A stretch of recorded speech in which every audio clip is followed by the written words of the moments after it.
তো আল্লাহ রাব্বুল আলামিন কঠিন হাসরের ময়দানে 7 শ্রেণীর ব্যক্তিকে আল্লাহ রাব্বুল আলামিনের আরশের ছায়ার নিচে ছায়া দান করবেন। 1 নাম্বার হলো ইমামুন আদিলুন, ন্যায়পরায়ণ শাসক, ন্যায়পরায়ণ বাদশা। 2 নাম্বার হলো আল্লাহ নবী রাহমাতুল লিল আলামিন বলেন ওয়াশাবুন নাশাআ ফি ইবাদাতিল্লাহ।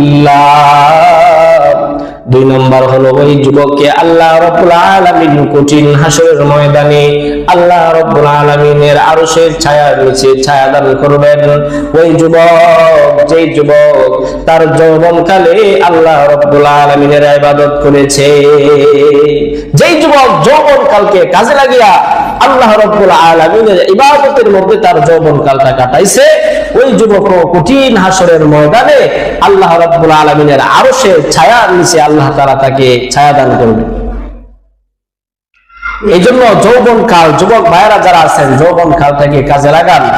যৌবনকালটা আল্লাহ রাব্বুল আলামিনের ইবাদতের মধ্যে কাটায়া দেন।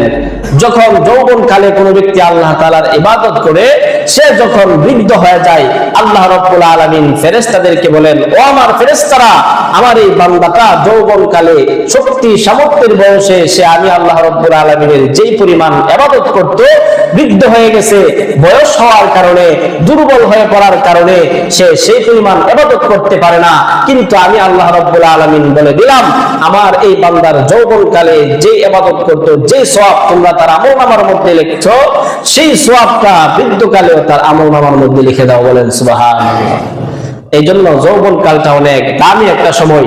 এই সময় যে ব্যক্তি আল্লাহর ইবাদত করবে, আল্লাহ রাব্বুল আলামিন ওই ব্যক্তিটাকে, ওই যুবককে হাসরের ময়দানে আল্লাহর ছায়ার নিচে ছায়া দান করবে। 3 নাম্বার আল্লাহ নবী রাহমাতুল লিল আলামিন বলেন ওয়ারাজুলুন কলবুহু মুআল্লাকুন বিল মাসাজিদ।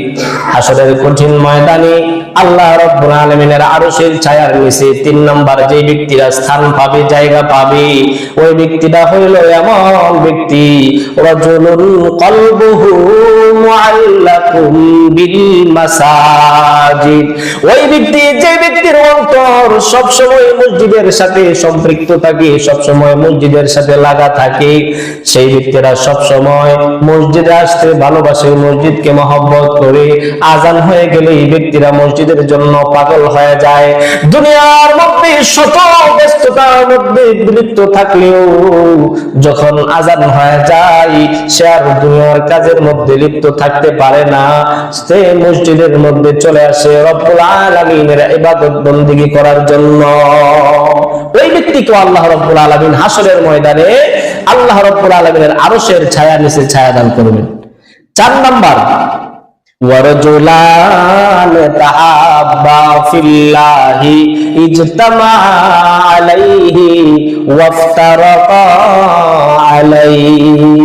এমন 2 জন ব্যক্তিকে আল্লাহ রাব্বুল আলামিন আরশের ছায়ার নিচে ছায়া দান করবেন।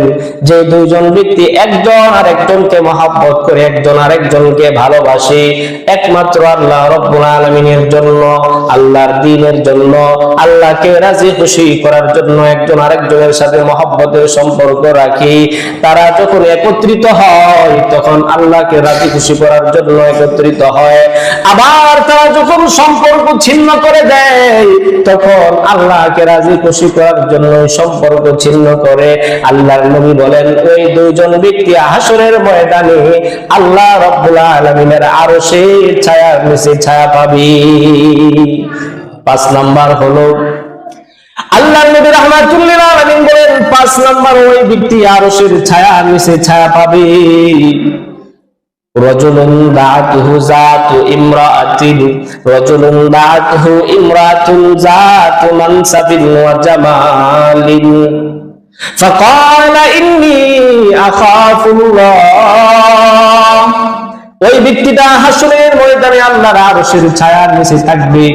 যে ব্যক্তিটাকে সুন্দরী বংশ সম্ভ্রান্ত বংশের সুন্দরী মহিলা তাকে কুকর্মের দিকে আহ্বান করেছে, প্রস্তাব দিয়েছে, কিন্তু ওই যুবক, ওই লোকটা মহিলাকে বলে দিয়েছে, এর মহিলা, না না, আমি সেই কুকর্মে, সেই প্রস্তাবে আমি রাজি হইতে পারবো না।